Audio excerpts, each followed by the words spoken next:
ఈరోజు వీడియోలో ఫంక్షన్ స్టైల్లో క్రిస్పీగా ఉండే ఆలూ ఫ్రై రెసిపీ చూపించబోతున్నానండి. ఆలూ 65 అంటుంటారు కదా, అయితే ఈ ఆలూ ఫ్రై ఎంతసేపు అయినా సరే క్రిస్పీగానే ఉండేలాగా పర్ఫెక్ట్గా ఎలా ఫ్రై చేసుకోవాలో ఈ వీడియోలో చూపించబోతున్నాను. మరి రెసిపీ స్టార్ట్ చేసే ముందు వీడియో చూస్తూ లైక్ అండ్ సబ్స్క్రైబ్ బటన్ని ప్రెస్ చేసేయండి. పాపం బెల్ ఐకాన్ ఏం పాపం చేసి చెప్పండి, ఒకసారి దాన్ని కూడా ప్రెస్ చేసేయండి. చేసేసారా? ఇక రెసిపీని స్టార్ట్ చేద్దాం. చూడండి, ఇక్కడ నేను ఆలూ ఫ్రై కోసం ఒక ½ kg వరకు ఆలూను తీసుకున్నానండి. ఆలూ పైన చక్కగా స్కిన్ పీల్ చేసి ఇలా మీడియం సైజులో కట్ చేసుకోవాలి. మరీ చిన్నగా కట్ చేసుకోవద్దు, అలాగని పెద్దగా కట్ చేసుకోవద్దండి. పెద్దగా కట్ చేసినట్లయితే మనకి ఆలూ ఫ్రై చేసేటప్పుడు మధ్యలో ఉడకకుండా అలాగే ఉండిపోతుంది. అలాగే చిన్నగా కనుక కట్ చేసినట్లయితే త్వరగా మాడిపోతుంది. కాబట్టి ఇలా మీడియం సైజులో కట్ చేసుకోవాలి. మనం కట్ చేసుకున్న ఆలూ ముక్కల్ని ఒక గిన్నెలోకి తీసుకోవాలి. అలాగే దీంట్లోకి 2-3 గ్లాసుల వాటర్ని వేసుకొని ఉడికించుకోవాలి. ఇలా ఆలూని ఉడికించుకునేటప్పుడే కొద్దిగా సాల్ట్ని వేసుకోవాలండి. మనం ఇలా ఆలూని ఉడికించడం వల్ల ఆలూలో ఉండే స్టార్చ్ అనేది బయటికి వెళ్ళిపోతుందండి. అప్పుడు మనకు ఫ్రై అనేది క్రిస్పీగా ఉంటుంది. ఈ ఆలూని మెత్తగా ఉడికించుకోవద్దండి, జస్ట్ ఒక 60% ఉడికించుకుంటే సరిపోతుంది. మరీ మెత్తగా అయినా మనకు ఫ్రై అంత బాగా రాదు, కాబట్టి జస్ట్ 60% మాత్రమే ఉడికించుకోవాలి. ఒక 4-5 మినిట్స్లో ఉడికిపోతుంది. చూడండి, ఇదంతా నురగలాగా ఫామ్ అవుతుంది కదా, ఇదంతా స్టార్చ్ అన్నమాట. మనం ఇలా ఆలూని వాటర్లో ఉడికించడం వల్ల ఈ స్టార్చ్ అనేది చక్కగా సపరేట్ అయిపోతుంది. చూడండి, ఇక్కడ ఆలూ 60% వరకు ఉడికిపోయిందండి. ఇప్పుడు ఈ స్టవ్ ఆపేసి దీన్ని పక్కకు తీసేసుకోవాలి. మరీ ఎక్కువగా ఉడికించొద్దని చెప్పాను కదా. ఇప్పుడు వీటిని ఇలా స్ట్రైనర్తో పక్కకు తీసుకోవాలి. ఇలా స్ట్రైనర్లో వేసుకోవడం వల్ల వాటర్ లేకుండా వస్తాయండి మనకి ఆలూ ముక్కలు. ఇప్పుడు ఈ ఆలూ ముక్కల్ని ఒక బౌల్లోకి వేసుకోవాలి.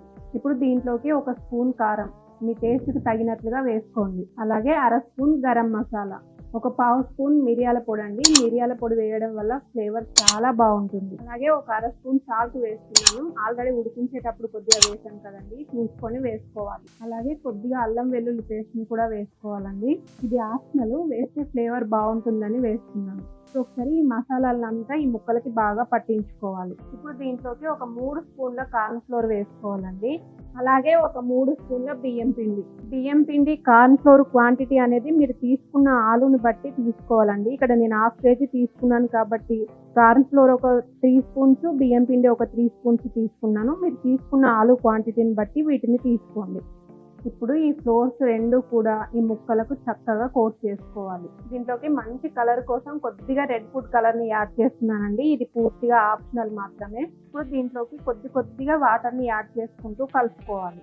వాటర్ ఎక్కువగా వేసుకోవద్దండి, జస్ట్ వీటికి కోట్ అయ్యేలాగా మాత్రమే వాటర్ని వేసుకోవాలి. చూడండి, ఈ విధంగా కలుపుకోవాలి. ఇప్పుడు వీటిని ఫ్రై చేసుకోవాలి. మీడియం ఫ్లేమ్ మీద ఆయిల్ని హీట్ చేసుకొని ఈ ఆలూ ముక్కల్ని ఒక్కొక్కటిగా వేసుకోవాలండి. ముద్దలుగా వేసుకోవద్దు, ఇలా ఒక్కొక్కటిగా వేసుకుంటేనే బాగుంటాయి. అలాగే వీటిని వేసిన వెంటనే కలపొద్దండి, ఒక 1 మినిట్ ఫ్రై అయిన తర్వాత కలుపుకోవాలి. ఇలా మనకి ఆయిల్లో ఎన్ని పడితే అన్నింటినీ వేసుకోవాలి.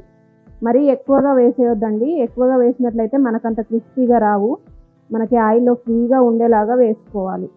చూడండి, ఇలా ఒక 1 మినిట్ తర్వాత కలుపుకోవాలి. అలాగే వీటిని పూర్తిగా ఫ్రై అయ్యేంత వరకు ఉంచాల్సిన అవసరం లేదండి.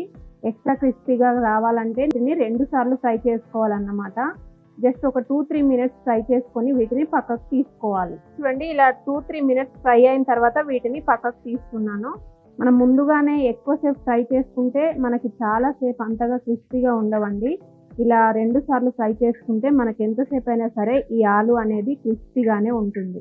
ఇప్పుడు వీటిని పక్కకు తీసేసుకొని మిగిలిన వాటిని కూడా ఇదే విధంగా ఒక 2-3 మినిట్స్ ఫ్రై చేసుకోవాలి. చూడండి, మనం ఇలా అన్నింటినీ ఫ్రై చేసుకున్న తర్వాత మళ్ళీ ఒకసారి వీటిని ఫ్రై చేసుకోవాలి. ఇప్పుడు వీటిని కొద్దిగా మళ్ళీ ఆయిల్లోకి వేసేసుకోవాలండి. ఇలా వేసుకున్న తర్వాత ఈసారి వీటిని పూర్తిగా క్రిస్పీగా ఫ్రై అయ్యేంత వరకు ఫ్రై చేసుకోవాలి. మీడియం ఫ్లేమ్ మీద మాత్రమే క్రిస్పీగా అయ్యేంత వరకు ఫ్రై చేసుకోవాలి. మనం ఇలా 2 సార్లు ఫ్రై చేయడం వల్ల ఎంతసేపు అయినా సరే ఈ ఆలూ అనేది క్రిస్పీగానే ఉంటుంది. చూడండి, ఇలా కలుపుకుంటూ ఫ్రై చేసుకోవాలి. అప్పుడే ఆలూ ముక్కలన్నీ ఈవెన్గా ఫ్రై అవుతాయి. జాగ్రత్తగా మాడిపోకుండా ఫ్రై చేసుకోవాలి. ఇవి క్రిస్పీగా అయిపోయాయండి. ఇప్పుడు వీటిని పక్కకు తీసేసుకోవడమే. మనకు సౌండే తెలిసిపోతుందండి క్రిస్పీగా అయినాయా లేదా అని. ఇలా ఒక 1 మినిట్ చేస్తుంటే మనకి ఎక్సెస్ ఆయిల్ అనేది పూర్తిగా పోతుంది. మిగిలిన వాటిని కూడా ఇదే విధంగా రెండోసారి ఫ్రై చేసుకోవాలి. లాస్ట్లో దీంట్లోనే 4-5 పచ్చిమిర్చిని కూడా ఘాట్లు పెట్టి వేసుకోవాలండి. తప్పకుండా పచ్చిమిర్చికి ఘాట్లు పెట్టాలండి, లేదంటే ఆయిల్లో అవి చిట్లిపోతాయి. అలాగే కొద్దిగా కరివేపాకుని కూడా ఫ్రై చేసుకోవాలి. అంతేనండి, మనకి చక్కగా క్రిస్పీగా ఉండే ఆలూ ఫ్రై రెడీ అయిపోయింది. ఇవన్నీ మనకి సౌండ్తోనే తెలుస్తుంది ఇవి ఎంత క్రిస్పీగా ఉన్నాయని. చాలాసేపు క్రిస్పీగా ఉంటాయండి. ఇవి మనకి రైస్తో సైడ్ డిష్గానే కాకుండా స్నాక్స్గా కూడా చాలా బాగుంటాయి. మనం ఇలా చేసుకుంటే పిల్లలు అలా తినేస్తుంటారండి, అంత సూపర్గా ఉంటుంది ఆలూ ఫ్రై. మీరు కూడా తప్పకుండా ఈ ప్రాసెస్లో ఈ క్రిస్పీ ఆలూ ఫ్రైని ట్రై చేసి దీని టేస్ట్ మీకు ఎలా అనిపిస్తుందో కామెంట్ సెక్షన్లో తప్పకుండా తెలియజేయండి. అలాగే మరిన్ని ఇలాంటి టేస్ట్ చేయండి క్రిస్పీ రెసిపీస్ కోసం ఈ వీడియోని లైక్ చేసి మన ఛానల్ని సబ్స్క్రైబ్ చేసి పక్కన ఉన్న బెల్ ఐకాన్ని ప్రెస్ చేయండి. మీకు తెలిసిన వారితో షేర్ చేయండి. Thanks for watching.